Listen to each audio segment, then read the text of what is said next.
저는 그 하나님의 은혜로 18년 전에 한국에 탈북을 2번을 해서 한국에 오게 되었습니다.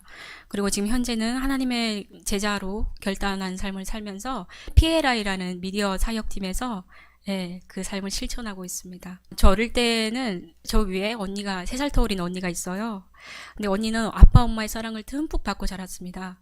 왜냐하면 언니 위에 그 유산이 돼서 세상의 빛을 보지 못하고 천국에 간 오빠가 있었기 때문에 그 다음에 태어난 언니다 보니까 아빠 엄마가 너무나 귀하게 생각을 하셨어요.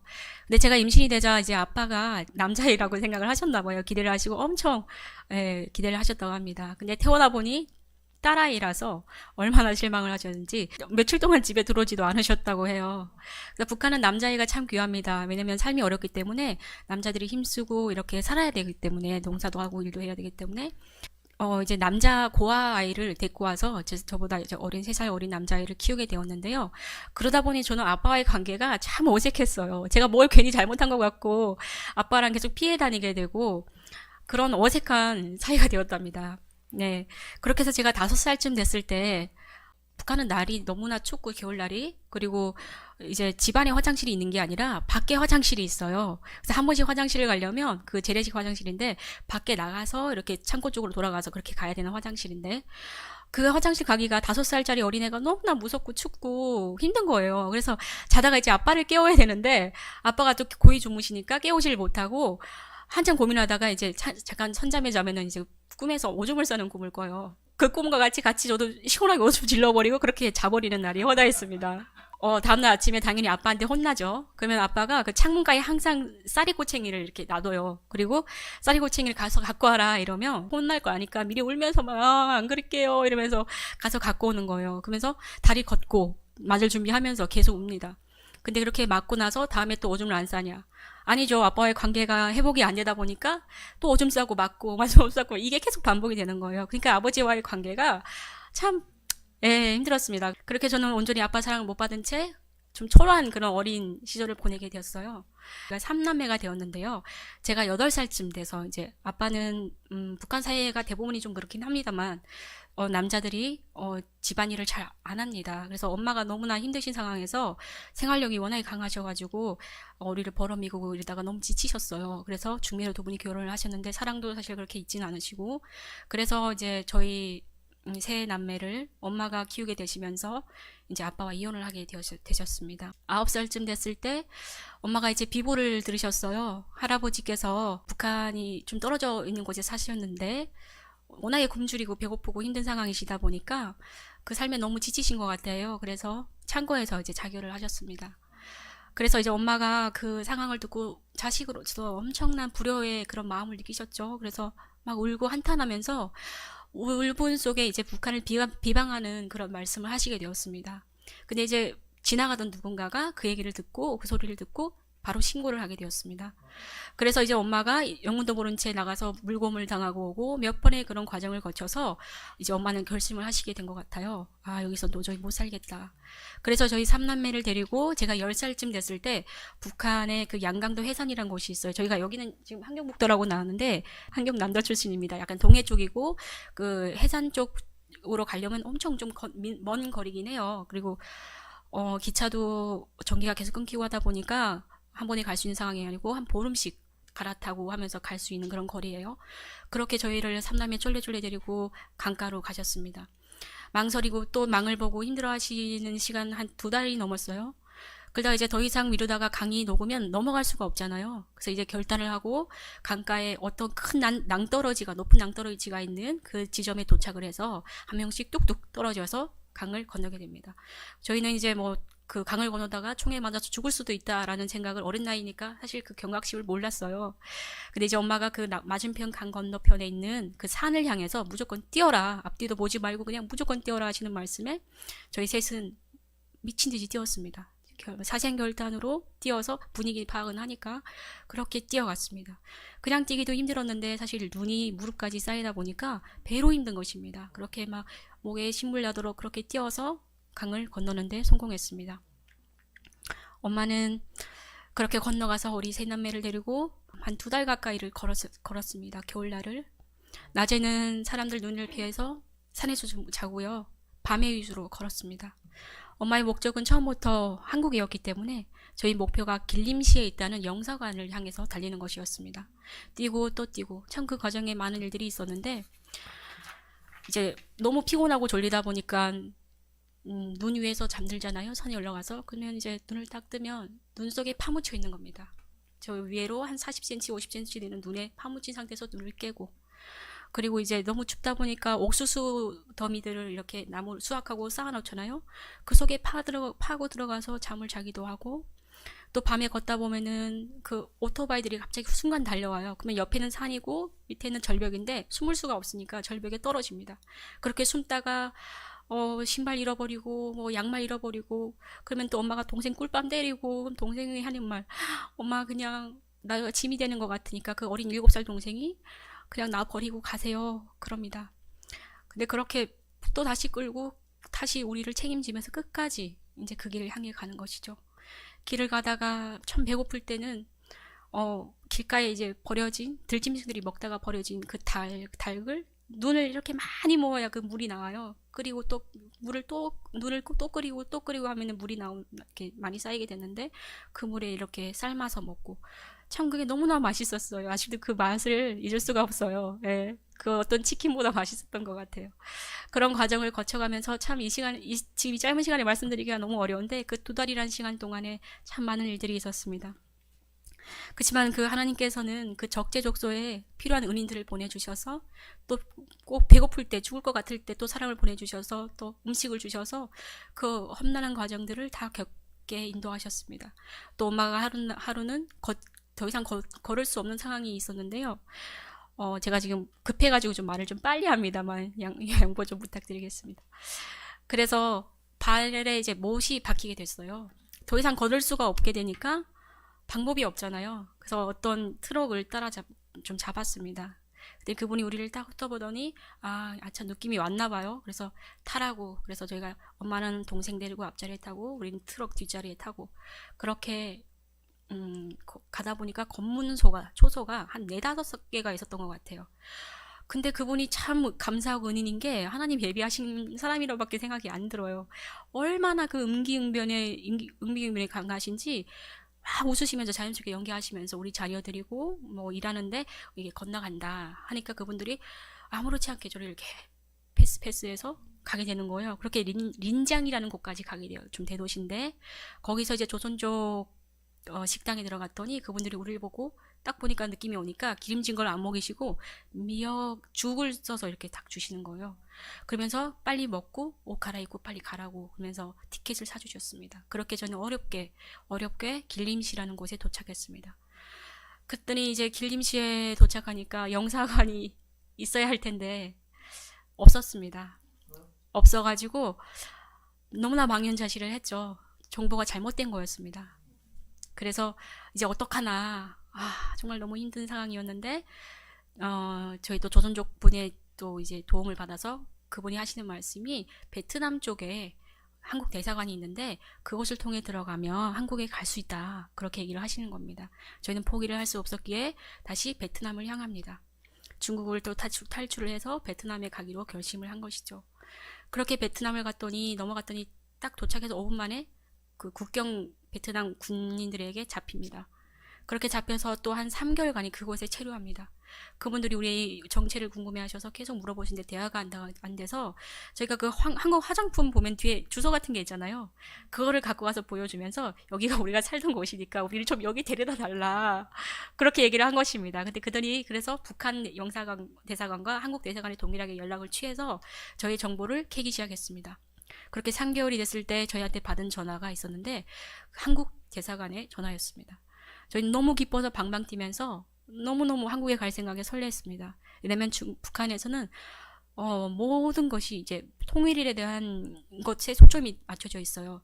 안전하서나 통일이고 꿈에서도 통일을 외치는 그런 나라였기 때문에 당연히 한국도 통일을 우리처럼 원할 것이다. 너무나 서로가 한 핏줄이고 한 민족이니까 너무나 애틋한 그런 마음이 있을 것이다. 우리와 같을 것이다. 이런 마음을 갖고 기대를 해서 엄마가 전화를 딱 받으셨는데 그분들이 하시는 말씀이 한국에서는 더 이상 북한 사람 받을 수 없으니 오셨던 길로 돌아가세요 라는 말이었습니다. 정말 하늘이 무너질 것만 같았습니다. 정말 그렇게 고대하고 목숨 걸면서 여기까지 왔지만 한국에서는 우리만큼 우리를 반기지 않았던 것입니다.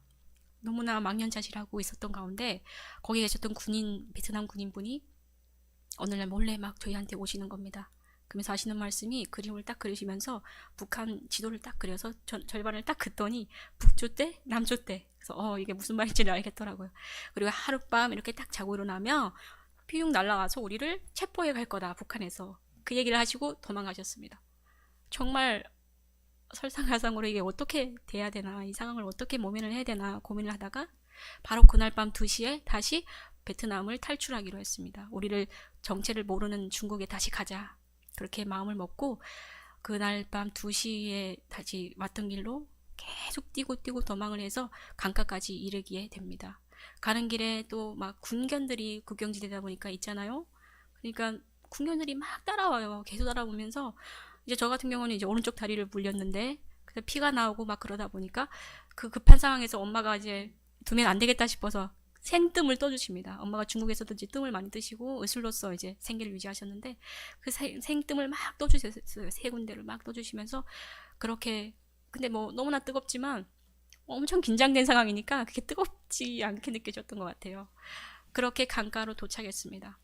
그때 당시에 베트남은 우기였어요. 비가 많이 와서 강이 많이 불었습니다. 그리고 흙탕물이 막 흘러내려온 그 물살이 상당히 셌는데 그곳에서 이제 저희가 넘어갈 수밖에 없는 상황이 놓인 거죠. 어린 남동생은 엄마 어깨에 탔고 언니도 엄마의 깍지를 끼고 이렇게 팔을 끼고 그 물살을 가로질러 가면 너무 위험하기 때문에 물이 흐르는 방향대로 대각선으로 이렇게 몸을 맡겨서 그렇게 천천히 건너게 됐습니다. 바닥이 얼마나 미끄럽고 이끼들로 그렇게 미끄럽고 험하던지 정말 자칫 잘못하면 정말 위험한 상황이 될 수 있었던 것 같아요. 그렇게 중국에 넘어가니까 모든 것이 허탈했습니다. 우리는 뭘 위해서 살고 어딜 향해 가야 하는지 방향을 잃게 된 것입니다.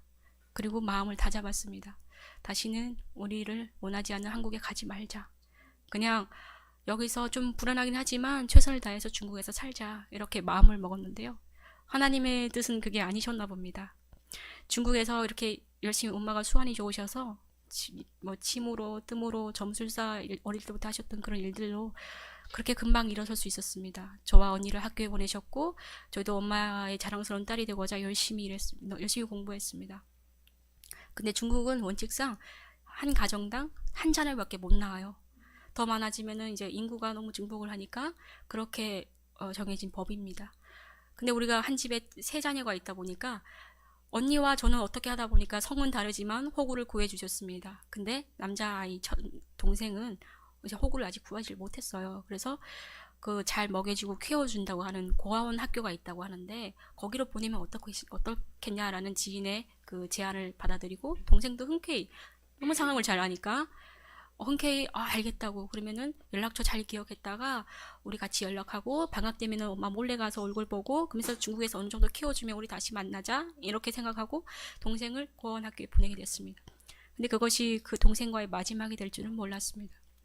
저희는 새 모녀는 그 이듬해 여름에 한 번에 북송되게 되었습니다. 신고로. 그래서 저희는 아무 준비 없이 반팔에 반바지를 입고 그렇게 북한에 북송되게 되었습니다. 정말 북한에 넘어가니까 너무 모든 순간이 너무 암담하고 정말 캄캄했습니다. 보위부라는 곳에 도착을 하니까 보위부에서는 온통 많은 사람들이 와서 잡혀있는데 저 충격적이었던 거는 대부분이 한국을 가다가 시도했던 사람들이었어요. 그리고 그 사람들은 잡혀서 종신형 내지 그리고 또 한국 가다가 하나님 믿는 사람들도 간혹 있거든요. 그 사람들은 이제 사형에 처합니다. 그런 사람들을 보면서 충격이었던 것은, 아니 이렇게 많은 사람들이 우리보다 더 많이 한국에 가려고 시도를 했었고 잡혀왔구나. 그러면은 이 중에는 누군가는 또 성공했을 수도 있겠구나, 이런 생각을 갖게 된 것이죠. 근데 이제 보위부에서의 절차를 얘기하자면 먼저 강도 높은 치조를 받습니다. 한국 지도는 했는지 하나님은 만났었는지 등등 그런 치조를 받고 그 다음에 온성 훈련소라는 데로 옮겨집니다. 그건 육체 노동과 정신 노동을 함께하는 곳이고 그 다음에 옮겨지는 것은 청진직교소, 거기는 좀 더 강도 높은 육체 노동과 정신교육, 그 다음에 마지막으로 언제 찾으러 우리를 데리러 올지 모르는 안전보위부가 우리를 데리러 오면 그제서야 그 지역에 가서 그 과정이 끝나는 그런 절차였습니다. 저희는 보위부에서 그 상황을 잠깐 말씀드리자면 한 2, 3평 되는 정말 작은 공간이었어요. 막 우리가 개장수들 보면은 개들 막 가둬놓고 철창에 가둬놓고 먹을 것도 안 주고 쫄쫄 굶기고 이렇게 되는 상황을 보잖아요. 근데 거긴 더 했습니다. 그 공간 안에 한 4, 50명을 한 번에 집어넣어요. 그리고 다들 앉을 자리 없이 막 서서 삐좁게 서서 거기서 그렇게 조사를 받고 지내는 것입니다. 그 와중에 그 좁은 공간에 또 재래식 화장실 같은 게 또 있어요. 문도 없는. 그러면 거기서 개구멍으로 들어가서 철창에 하루 종일 서서 그렇게 시간을 보냅니다. 그렇게 시간을 보내던 와중에 주는 음식이라고는 국수죽 같은 냄새나는 좀 구역질 나는 그런 냄새나는 국수죽을 줬어요.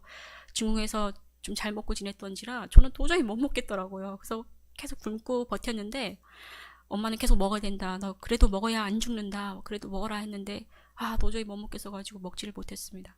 그러자 그 화장실에 나오는 그 물을 좀 마시게 됐어요. 너무 목마르니까. 그랬더니 그때부터 제가 대장염에 걸려서 피만 싸기 시작한 거예요. 계속 피만 싸기 시작하는 거예요. 한 보름 가까이 그렇게 피를 싸고 있는데 그 상황에서 아무리 엄마라 할지라도 어떻게 저를 살리겠어요. 도저히 살릴 수가 없는 거죠. 근데 이제 하나님의 은혜로 살아나게 됐습니다. 그 타이밍에 그 보위부에서의 그 조사가 끝나고 원성 훈련소라는 곳에 옮겨진 것이에요.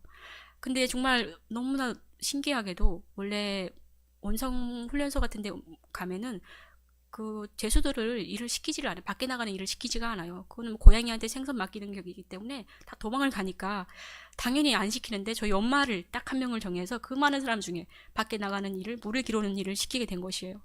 그래서 저희 엄마가 또 소환이 좋으시니까 나가서 약을 구해오시고 또 두부를 구해오셔서 저한테 먹이시고 그러면서 그렇게 저는 나아졌습니다. 정말 마지막 숨을 몰아쉬는 그런 어려운 가운데서 하나님이 저를 그렇게 살리시는 역사를 보게 되었는데요. 저는 그때까지 하나님을 몰랐습니다. 그렇게 열악한 환경과 그런 상황에서 많은 사람들이 매일과 같이 지옥과 같은 삶을 이어가고 있었습니다. 날은 점점 추워지는데 또 일복이 터져가지고 가을 추수랑 맞닿아서 일이 너무나 많아지는 겁니다. 그리고 그 안에 있는 모든 사람들은 환경적으로 잘 씻지도 못하고 하다 보니까 다리에 이렇게 구멍이 뻥뻥 뚫려요. 그 다리에선 진물이 나고 그렇게 살이 썩어 들어가는 그런 병입니다. 뭐 저뿐만이 아니고 모든 사람들이 그런 상황이에요. 더 심각하신 분들도 너무나 많고 그렇게 있는 그 환경 안에서 매일과 같이 일을 합니다. 집그릇에 옮겨진 다음에 맨날 그 어린 나이에 콘크리트를 나르고 그리고 이 벼농사를 직접 손으로 해요. 그러니까 물집이 손에 다 트고 그렇게 아침 5시 반부터 10시 반까지 하루 종일 일을 하고 정신교육을 받습니다. 그리고 그거를 외우지 못하면 잠을 잘 수도 없어요. 그리고 머리에서부터 온몸까지 얼마나 근질근질하게 이가 있는지 그거를 이제 저녁만 되면 다들 잡고 조금이라도 편하게 자려고 잡고 또 잡고 하는 일이 반복이 매일 되었습니다. 날이 점점 추워지자 참 걱정이 됐습니다. 반팔로 잡혀왔는데 북한은 너무 춥잖아요. 또 원성 그쪽 북쪽은 좀 더 춥습니다. 매일같이 춥고 또 배고프고 그 와중에 또 엄마랑 떨어뜨려서 일을 시키고 하니까 매일 울면서 그렇게 시간을 보냈습니다. 언제 끝날지 모르겠는 이 삶이 너무나 지쳤습니다. 근데 하나님 우리를 그렇게 내버려 두지를 않으셨습니다. 너무나 감사한 게 누군가는 어떤 사람들은 한 7년 넘게도 그곳에 있어가지고 또 허약으로 죽는 사람도 있고 최소 5년, 3년 이런 사람들이 허다했습니다. 저희는 기대도 안 했고 그냥 이대로 언젠가는 어떻게 되겠지 하는 마음으로 망연자실하면서 그렇게 매일같이 일했습니다.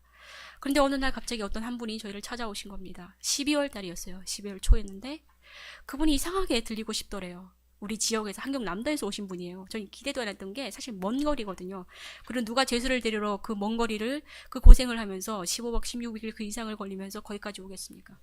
근데 그분이 우리를 찾으러 오신 거예요. 그래서 그날 또 운이 좋게 엄마랑 만나게 돼서 저희는 그날 그 자리에서 집결소를 떠나게 됐습니다. 너무나 감사하고 정말 하늘 날릴 것 같은 그런 기분이었어요. 거기서 얼마나 호되게 고생을 했는지 다시는 탈북하지 않으리라 그렇게 다짐을 했습니다.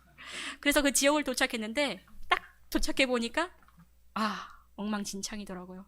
꽃제비들은 시장에 바글거리고 어린애들이 그리고 그 아이들은 제가 물건을 사서 하나 먹으려고 하면은 언제 눈, 코, 뜰 새 없이 훔쳐가서 찾아볼 수도 없는 그런 지경이 놓였습니다. 정말 눈에 불을 켜고 전보다 더 어려운 상황인 것을 발견을 하고 너무 괴로웠습니다. 그리고 한번 맛본 자유는 결코 그렇게 쉽게 포기할 수는 없겠더라고요. 그래서 저희는 바로 마음을 먹었습니다. 근데 이번에는 중국이 아니라 중국도 위험하니까 우리도 한번 한국에 도전을 해보자 라는 그런 근거 없는 자신감이 생기기 시작했습니다. 아마 그 자신감을 키워주시고자 하나님 우리를 보내지 않으셨을까 그런 생각도 하게 됩니다. 저희는 그래서 그렇게 일사순위로 정말 엄청 빠르게 누군가가 우리를 위해서 준비를 하고 예비를 해놓은 것처럼 돈이 구해졌고 통행증이 구해졌고 출생증이 구해져서 정말 바로 준비를 해서 그 12월에 나온 다음에 12월에 다시 북한을 탈출하는 그런 상황이 만들어졌습니다. 너무나 놀라웠습니다. 이거는 정말 돈도 없고 아무것도 없는 상황이었는데 하나님이 예비하신 거라고 밖에는 생각이 되지 않습니다. 그렇게 저희는 이번에는 두만강, 저희가 백두산 기준으로 해서 그 위쪽은 두만강이라고 얘기하고 그 밑에는 압록강이라고 얘기를 하는데 두만강 쪽으로 저희가 이번에 탈출을 시도하게 된 것입니다. 강변에 도착한 12월 말일인데요. 얼음이 얼지를 않았어요. 그리고 살얼음이 이렇게 강가로 이렇게 올려져 있는데 생각만 해도 너무나 차가운 그런 물이었잖아요. 근데 들어갈 수밖에 없었어요. 뒤로 돌아갈 수는 없었으니까 딱 들어갔더니 정말 위아래 이가 막 덜덜덜덜덜 떨리면서 소리가 너무나 크게 들렸어요. 그리고 다리는 정말 뭐 가시를 찌르듯이 그렇게 너무나 차갑고 추웠습니다. 그렇게 점점 서로 같이 팔깍지를 끼고 들어가는데 계속 이제 물이 수위를 줄어들 기미가 안 보이는 거예요. 가슴을 넘어오니 또 숨이 꺽꺽 막히더라고요. 그렇게 다시 이 코까지 이렇게 물이 올라오는데 아 이거 이러다 죽겠다 싶어가지고 엄마는 다급하게 나가자 하면서 다시 강변에 나왔습니다. 그리고서 하시는 말씀이 우리 이러다가 죽을 것 같으니까 강이 언 다음에 다시 오자 그러시는 거여서 언니와 저는 아니 절대 그럴 수 없어요 엄마. 우리가 가다가 죽거나 여기서 죽거나 마찬가지인데 그냥 어떻게든 그냥 여기 넘어가다가 죽을 거예요. 그렇게 얘기하고 엄마를 다시 이끌고 같이 강가에 들어갔습니다. 두 번째 들어가니까 다리가 너무나 마비가 돼서 네 다리인지 내 다리인지 저는 다리가 없는 것 같았어요. 그렇게 강을 건너갔습니다. 다시 또 코에 물이 차올랐을 쯤에 이제 진짜 한눈을 질끈 감고 이대로 숨을 몰아쉬었습니다. 우리 또 숨을 쉬지 못할 수도 있으니까요. 그렇게 몰아쉬고 한 발짝을 탁 내딛었는데 아니 글쎄 머리까지 올라와야 될 물이 다시 입 밑으로 내려오는 거예요. 그리고 또 다시 목으로 그러면서 진짜 그게 계기로 해서 다시 수위가 낮아지면서 그렇게 성공적으로 강을 건너게 되었습니다. 건너오니까 저희가 한숨을 돌릴 틈도 없이 개가 짖고 막 엉망진창이었어요. 그래서 저희는 준비했던 그 수건을 입에 물었어요. 너무 막 떨리니까 컨트롤이 되지 않으니까 수건을 몰고 이제 그 고드름이 옷에 막 매달려 있잖아요. 그거 뜯으면서 유유히 그 강가를 빠져나갔습니다. 그렇게 빠져나가니까 중국 바로 도시였는데 계산툰이라는 곳이었는데 이제 저희가 다행인 거는 중국에서 공부를 하면서 중국어를 했어요. 그리고 중국어를 했다는 그 이유 때문에 너무나 자연스럽게 그 어려운 환경들을 다 고비를 거쳐서 다시 중국에 들어오게 된 것입니다. 정말 그것도 기적이었어요. 누가 봐도 엄마는 까마잡잡해가지고 진짜 뼈밖에 안 남으신 북한 사람이었는데 그 초소 경비원들이 한 5개, 6개 정도의 초소를 건너가거든요. 근데 그분들이 와서 막 얘기를 하는데 저희가 이제 그런 지혜를 발휘하게 하나님이 인도해 주셔서 우리 엄마가 아프니까 우리 빨리 병원 가야 된다. 신분증 내달라 하길래 급해 죽겠는데 지금 어떻게 신분증을 준비하냐 하면서 그런 임기응변으로 이렇게 넘게 되었어요. 그래서 너무나 감사하게도 좀 말도 안 되는데 그렇게 그 상황들을 넘고 또 넘어서 다시 저희가 살던 곳으로 오게 되었습니다.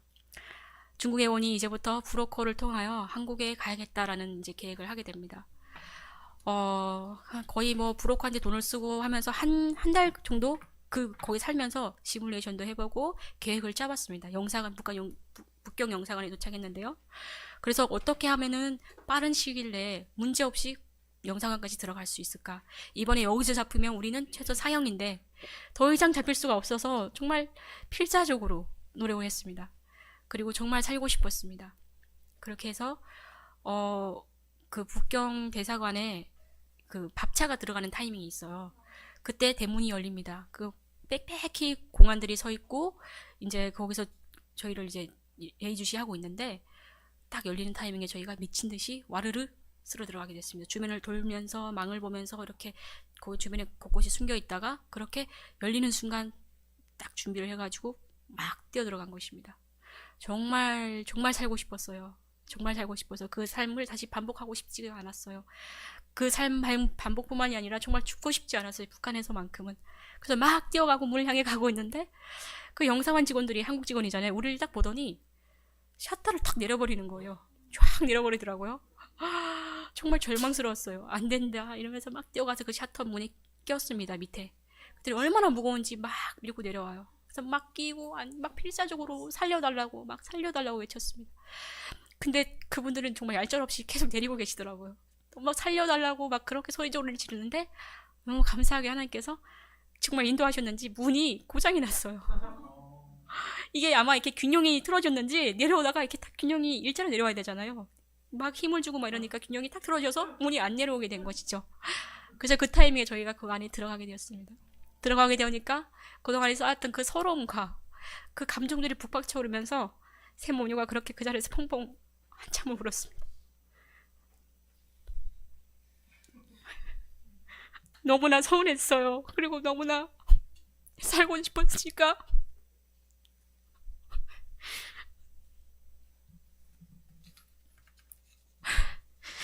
너무나 간절했어요.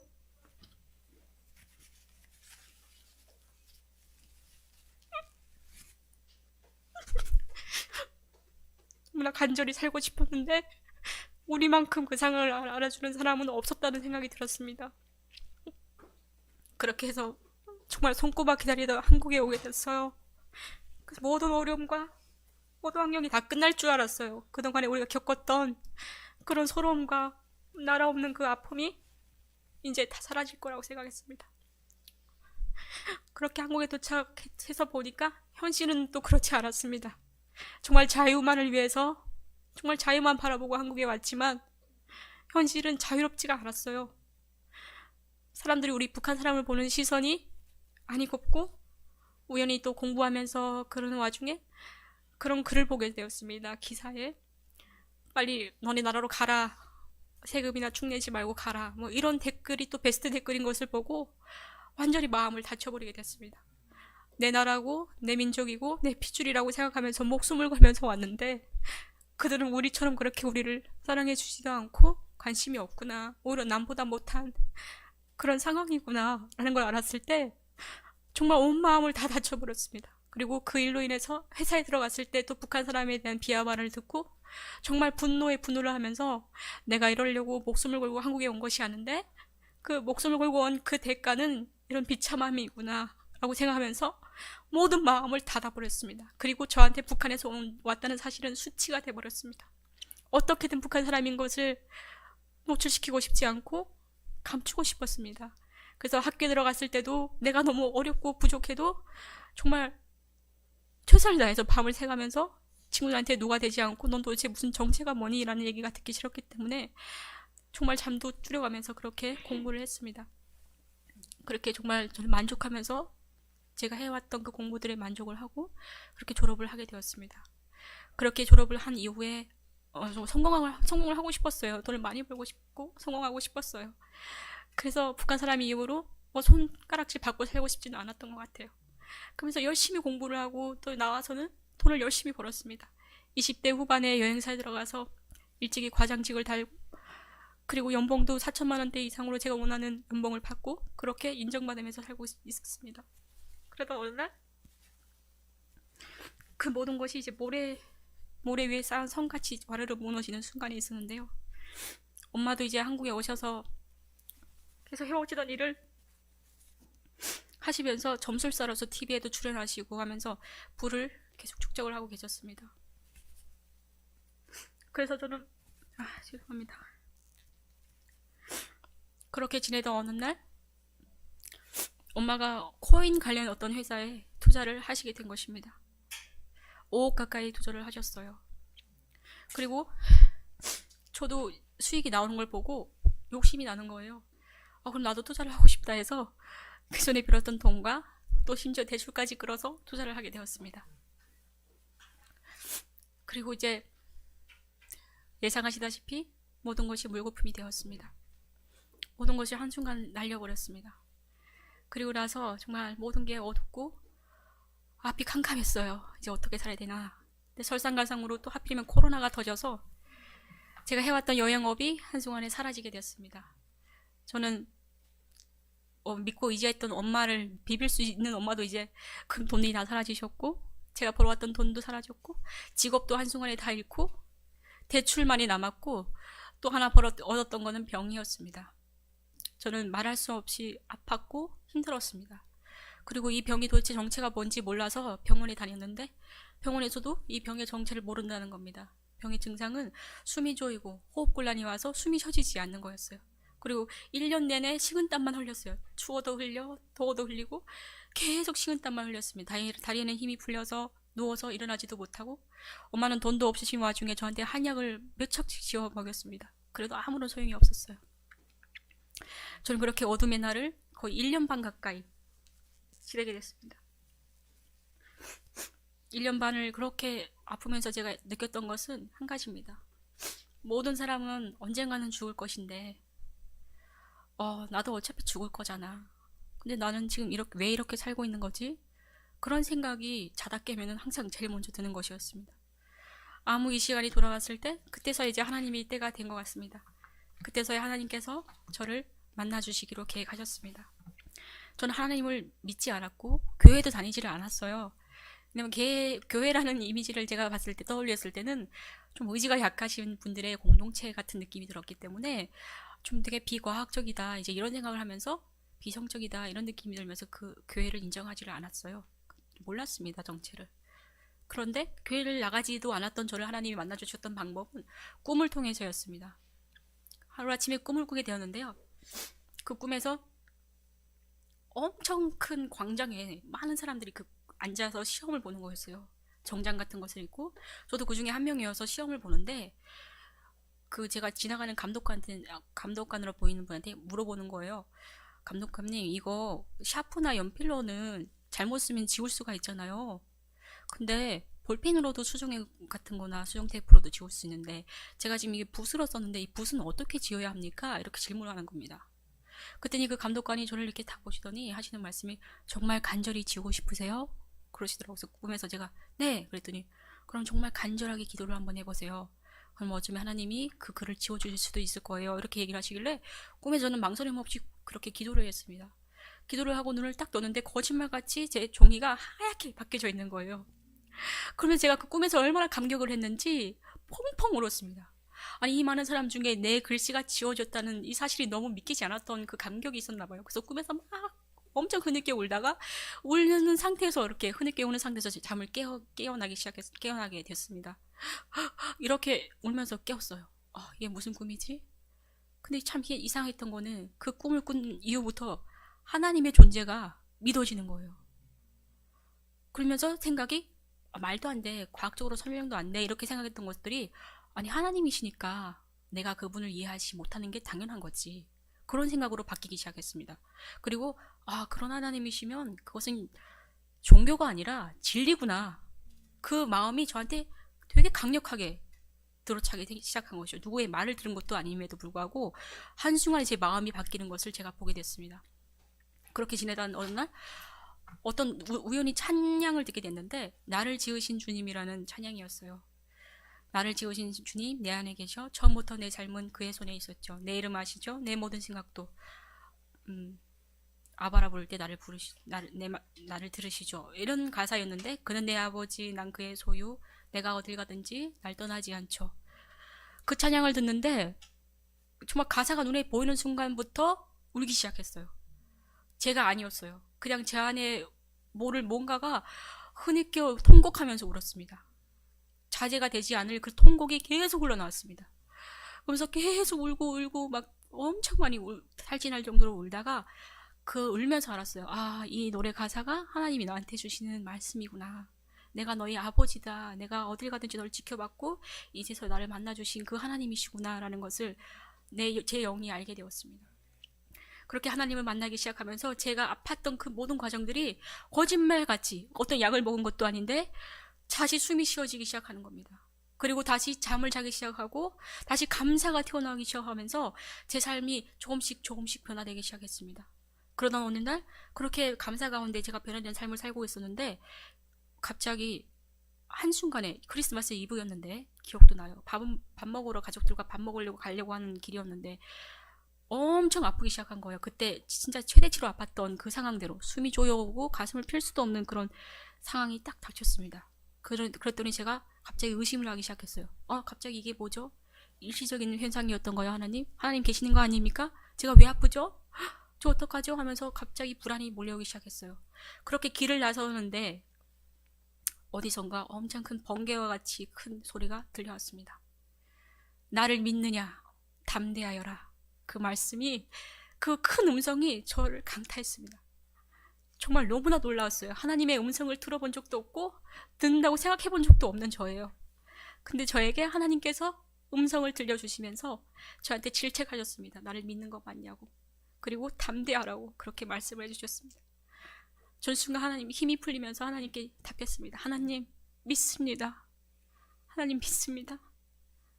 그렇게 고백을 하니까 저도 모르게 모든 아픔이 사라졌어요. 한순간에 사라졌어요. 그 말씀 안에서 느껴지는 그 권위와 힘과 그 사랑이 너무나 커서 한순간에 저 안에 모든 것이 치유가 되는 것을 느꼈습니다. 그렇게 하루하루 시간이 지나가는 과정에 하나님은 저를 계속해서 변화시켜 주셨습니다. 저 안에 있던 그 쓴뿌리, 아빠로부터 받을 수 없었던 그 사랑을 하나님께서 깨우쳐 주시면서 너가 그때 화장실도 못 가고 전전긍긍할 때 내가 너와 함께 있었어. 그 말씀을 들려주시고 너가 그렇게 아파할 때 자유함이 자유를 찾아서 한국에 왔을 때도 그 자유함 없을 때도 내가 너와 함께 있었고 이 한국이 너희 나라가 아니고 내 나라가 너희 영원한 나라야 라는 말씀을 해주시면서 그동안에 저한테 없던 그 자유함을 하나님이 회복시켜 주셨습니다. 오직 진리로서 하나님께서 저에게 진정한 자유를 허락해 주셨습니다. 저는 그 마음이, 그 감사가 너무나 커서 매일 울면서 기도하게 됐습니다. 그리고 감사하다는 말로 매일 저녁에 하면서 잠을 잘 수도 없었습니다. 감사합니다. 하나님 감사합니다. 감사합니다. 감사합니다를 고백하다가 잠도 잘 못 잘 정도로 하나님께 감사했습니다. 정말 저를 치유해 줄 수 있는 건 사람이 아니고 어떤 제도가 아니라 그 땅이 아니라 오직 하나님의 사랑이었습니다. 그 사랑을 체험하고 나니 저는 새 사람으로 변해가고 있었습니다. 1월 18일 날 제가 또 큰 체험을 하게 되었는데요.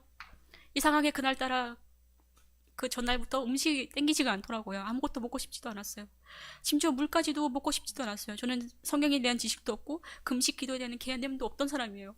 근데 이상하게 왠지 물 들었다가도 먹으면 안 되겠다라는 생각이 들어서 두고 했는데 그 다음날까지 아침 건너뛰고 또 점심 이후에 오후까지 되었습니다. 근데 이제 제가 작은 방에 추위를 워낙에 많이 타니까 텐트를 이렇게 쳐놓고 그 벌방처럼 그 안에 들어가서 이제 잠을 잤는데 딱 왠지 이제는 기도해야 되겠다라는 마음이 들어서 딱 엎드려서 기도를 하게 됐습니다. 먼저는 회개의 기도가 터져 나왔습니다. 하나님, 저는 정말 추악하고 더러운 죄인입니다. 살인마입니다. 오직 그런 저를 위해서 예수님께서 죽으셔야만 했고 그 죽으심에 제가 너무나 감사하고 몸둘 바를 몰라서 정말 마음이 찢어진다고 그렇게 고백을 했습니다. 이런 죄를 위해서 왜 그렇게 죽으셔야만 했는지 그 사랑이 너무나 커서 아버지께 감사하며 또 감사하며 가슴치며 나갔습니다. 저는 그 예수님의 그 사랑이 그 2000년 전에 벌어졌던 일이 아니라 지금 당장 지금 저한테 벌어진 일처럼 느껴졌습니다. 하나님께 감사하고 오로지 저를 십자가에 못 박길 원했습니다. 그러면서 제가 엎드려 기도를 하다 보니까 다리가 저리고 그때부터 막 마비가 오는 것 같았어요. 근데 하나님께 고백했습니다. 하나님, 지금 제 다리가 마비가 돼서 부러지더라도 제가 죽더라도 괜찮습니다. 그냥 오직 하나님께서 저를 제 영만을 거둬주시길 원합니다. 그렇게 기도를 하면서 하나님께 온전히 저를 내주는 그런 시간을 가졌습니다. 그렇게 한참을 기도하는데 갑자기 제 머리에 스친 생각이 한 가지가 있었습니다. 언니가 저보다 먼저 전도사로서 교회에서 사역을 하고 계셨는데 갑자기 언니가 했던 말이 기억이 나는 겁니다. 언니가 얼마 전에 저한테 전화를 해서 예수님의 제자들이 사도행전에서 방언을 받았다고 하는데 우리도 구하면 방언이란 걸 받았으면 좋겠다. 이제 이 얘기가 갑자기 딱 떠오른 거예요. 그래서 너무 즉흥적으로 제가 하나님, 저 진짜 하나님 세상 거는 아무것도 갖고 싶지 않아요. 하나님 아시잖아요. 근데 저는 진짜 하나님 거는 갖고 싶습니다. 그러면서 정말 방언이라는 게 있다는데 그게 있다면 저한테도 좀 주세요. 이렇게 기도를 하게 된 것이에요. 되게 즉흥적으로. 그렇게 막 기도를 하고 있는데 갑자기 제 몸이, 엎드려서 기도하는 몸이 막 경련을 일으키는 거예요. 막 떨리면서, 부르르 떨리면서 경련을 막 일으켜요. 너무 놀랐어요. 그러다가 갑자기 그 왜 우리가 차를 밟을 때 스포츠카를 밟으면은 순간 동력을 마력이라고 표현하잖아요. 말 맞자인데 그 말 3마리 정도가 저한테 튀어나오는 것 같은 그런 힘이었어요. 엄청난 큰 힘이 발사가 되면서 갑자기 방언이 터지기 시작한 겁니다. 전 너무나 놀랐습니다. 제 평생 제 입으로 처음으로 방언이란 걸 들어봤어요. 그러면서 너무나 감사하고 감격하고 놀라서 그 상태로 엄청난 목소리로 한 30분을 내내 이어서 방언으로 기도를 했습니다. 그때 알았습니다. 모든 것이 사실이구나. 그리고 하나님은 실제시구나. 살아계시구나. 100%가 아니라 300%를 알게 되었습니다. 그렇게 기도를 했습니다. 하나님께 내래 부르짖으면서 기도했습니다. 감사함이 일로 말할 수가 없었습니다. 그렇게 하나님은 살아계시다는 것을 제가 알았고 그 안에서 저는 완전히 치유된 새 사람이 되었습니다. 그렇게 하나님 안에서 진정한 자유를 얻고 지금 제가 북한에서 왔다는 것이 수치가 아니라 떳떳함으로 이렇게 얘기를 할 수 있고 주님을 증거할 수 있게 된 것입니다. 저는 북한이 수치였는데 하나님을 만나고 나서 알게 됐습니다. 저한테는 북한을 긍휼하게 생각하는 마음도 없었고 제 어딘가에 무의식 중에 그냥 숨겨놓고 싶은 한 부분이었습니다. 그때 하나님을 만났을 때 제가 기도를 하는 도중에 그때 저한테 없던 마음이 챙겨놨습니다. 제 마음이 아니었어요. 방언으로 기도를 하는데 갑자기 북한이 떠오르면서 통곡을 하면서 울게 된 것입니다. 너무너무 마음이 찢어지게 아팠어요. 제 나라고 제가 태어난 곳이지만 제가 한 번도 북한을 위해서 마음 아파 해본 적이 없어요. 근데 하나님을 만나고 나니까 너무너무 마음이 아팠습니다. 너무너무 아파서 찢어질 것 같았어요. 그럴 때 알았습니다. 하나님께서 얼마나 북한을 애통해 하시는지, 얼마나 북한을 구하기 원하시는지 그렇게 알게 됐습니다. 히브리서 13장 3절 말씀을 같이 보도록 하겠습니다. 제가 읽어드릴게요. 너희도 함께 갇힌 것 같이 갇힌 자를 생각하고 너희도 몸을 가졌은즉 학대받은 자를 생각하라. 아멘. 여러분, 아까 목사님께서도 말씀하셨지만 한국은 스스로 잘된 것이 아니에요. 선교사들도 보내주셔서 하나님께서 선택해서 한국을 바로 세워주시고 경제적으로 세계 12국가까지 만들어주셨습니다. 그 이유가 뭐라고 생각하십니까? 우리 한 핏줄인 한민족은 저렇게 굶어 죽고 아파하고 있는데 우리는 뭐 하고 있습니까? 그들의 아픔이, 그들의 고통이, 그들의 추위가, 그들의 절실함이 우리와는 상관없는 일처럼 느껴지신다면 이 시간 다 깨뜨리시고 회개하시기 바랍니다. 그것은 우리입니다. 우리가 될 수도 있었습니다. 제가 북한에서 와서가 아니라 하나님을 만나고 나서 제가 느끼게 된 마음입니다. 하나님 왜 제가 이 자리에 서게 하셨는지, 왜 북한에서 저를 이끌어 내셨는지, 왜 상한 증인이 되게 하셨는지 우리가 그 마음을 느끼고 공감하고 동감할 수 있어야 된다고 생각합니다. 여러분, 그들을 똑같이 사랑하시고 똑같이 아파하시기 바랍니다. 저희가 그 말씀 또 한 가지를 볼 텐데요. 사도행전 1장 8절 말씀입니다. 너무나 유명한 말씀인데 오직 성령이 너에게 임하면 너희가 권능을 받고 예루살렘과 온 유대와 사마리아와 땅끝까지 이르러 내 증인이 되라 이렇게 말씀하셨는데 여러분에게 땅끝은 어디입니까? 아프리카와 같은 그런 나라로 느껴지십니까?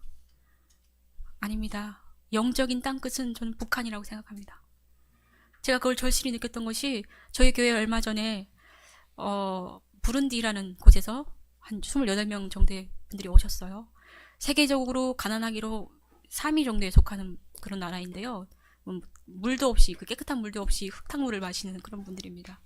근데 그런 분들을 딱 보면서 제가 느꼈던 것은 아무리 불쌍해도 북한보다는 아니구나.